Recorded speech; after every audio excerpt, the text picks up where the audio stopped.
మనల్ని కని అపురూపంగా పెంచేది అమ్మా నాన్న. మీ హృదయాన్ని కదిలించే తెలుగు కథ. ఒక కొడుకు జీవితంలో విజయాన్ని సాధించిన తర్వాత తన తల్లిదండ్రులను ఎలా మర్చిపోతాడో చూపిస్తుంది ఈ కథ. జీవితంలో ఎంత బిజీ అయినా మన కోసం జీవించే వాళ్ళను మర్చిపోవద్దని ఈ కథ ఒక గొప్ప సందేశాన్ని ఇస్తుంది. తల్లిదండ్రుల ప్రేమ ఎంత విలువైందో వారు లేకపోతే మాత్రమే మనకు అర్థమవుతుంది.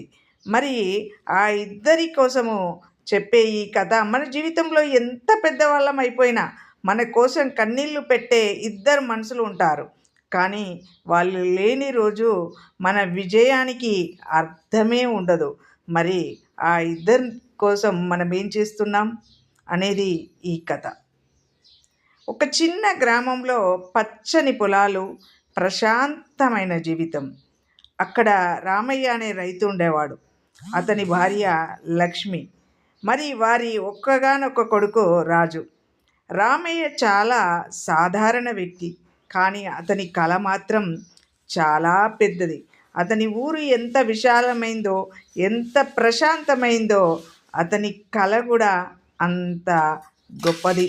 నా కొడుకు పెద్దవాడవ్వాలి, మంచి ఉద్యోగం చేయాలి అని రామయ్య ఎప్పుడూ కలలు కంటూ ఉండేవాడు.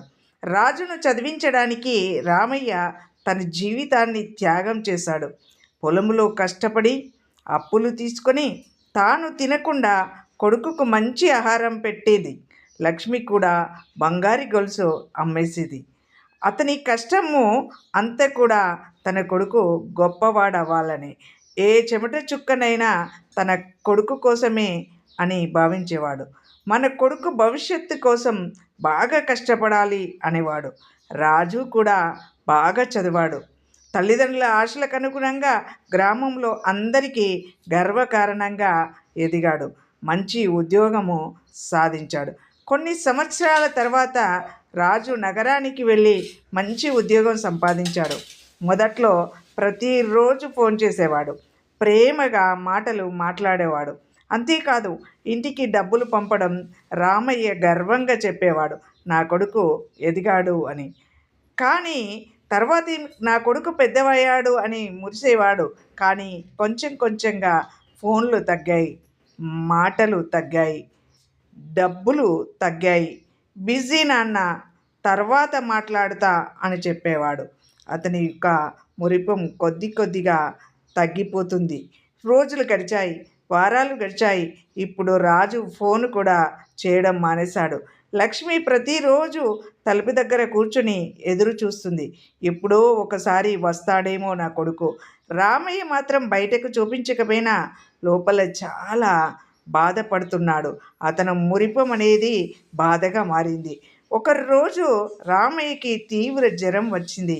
ఆయన పడక గదిలో పడిపోయాడు.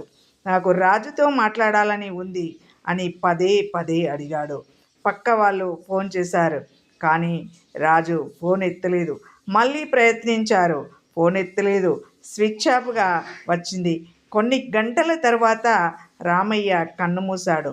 ఇంటి లోపల నిశ్శబ్దం. లక్ష్మి ఏడుపు మాత్రమే వినిపిస్తుంది.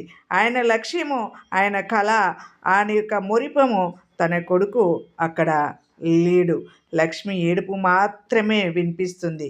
ఆయనే ఒంటరి శవం అయిపోయాడు. 2 రోజుల తర్వాత రాజు ఇంటికి వచ్చాడు. అతను చూసింది తండ్రి ఫోటో, పూలమాలతో, అమ్మ కళ్ళలో బాధ. అమ్మ ఒక చిన్న లేఖ అతని చేతిలో పెట్టింది.